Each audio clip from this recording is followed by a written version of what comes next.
Hi everyone, আমি সৌমিতা। আবারও একটা নতুন ভিডিও তোমাদের সাথে শেয়ার করছি। এটা ছিল 20 তারিখের আমার প্যাকেজ শ্যুটের দিন।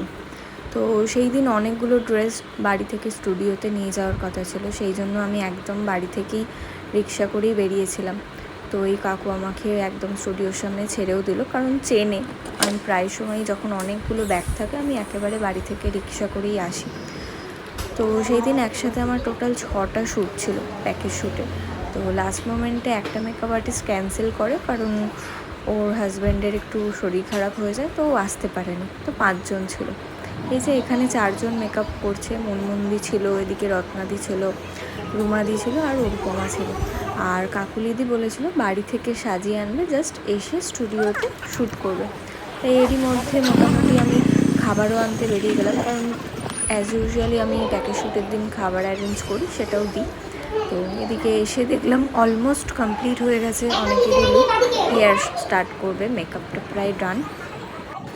আর সেই দিন যা যা ড্রেস ছিল সব কালেকশানগুলোই কিন্তু আমার ছিল। এদিকে অনুপমা অনেক আগেই রেডি করে নিয়েছিল, একে একে সব লাঞ্চও করে নিয়েছিল।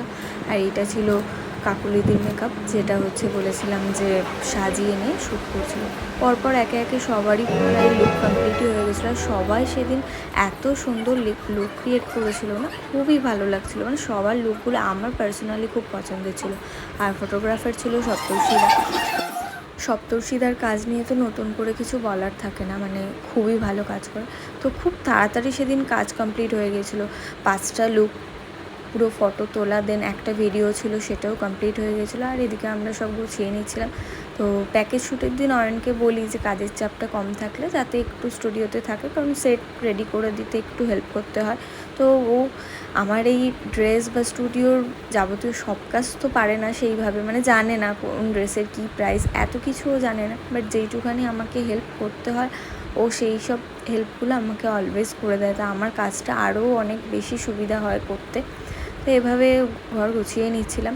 আর সেদিন যেহেতু তাড়াতাড়ি হয়ে গেছিলো, কদিন ধরেই বাপির জন্য একটা ফোন কেনার কথা হয়েছিল, যেহেতু ফাদার্স ডেও ছিল আর সামনেই বাপির জন্মদিন। তো বাপি কিছুতেই ফোন নেবে না বলছিল, কারণ সামনেই আমার বিয়ের একটা খরচ রয়েছে বলে বাপি কিছুতেই ফোন বলেছিল কিনবে না। তো যাই হোক, না জানিয়েই ভেবেছিলাম যে কাজ যখন এতটা তাড়াতাড়ি হয়েই গেছে, তো দেখবো যদি ফোন পাওয়া যায়।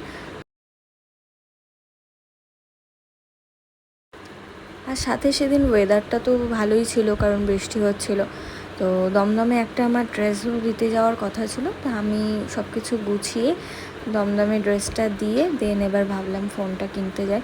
তো বেশি আর ফোনের দোকানে এটা সেটা দেখা হয়নি, যেই ফোনটা নেব ভেবেছিলাম সেই ফোনটাই চট করে দেখেও নিলাম, আর দেখে পছন্দ হয়ে গেল। কারণ বাপি থাকে দেশের বাড়িতে, দেশের বাড়ি বলতে আমার যেখানে ঠাকুমা দাদু থাকতো সেই বাড়িতে বাপি থাকে।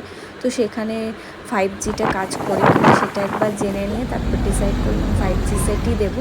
তো দেন এই যে বাপির জন্য এই ফোনটা কিনে এবার বাড়ি ফেরার পালা।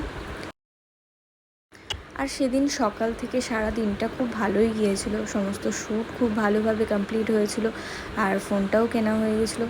চলো ভিডিওটা এখানেই এন্ড করছি, আবার কোনো নতুন ভিডিও নিয়ে আসবো। টাটা।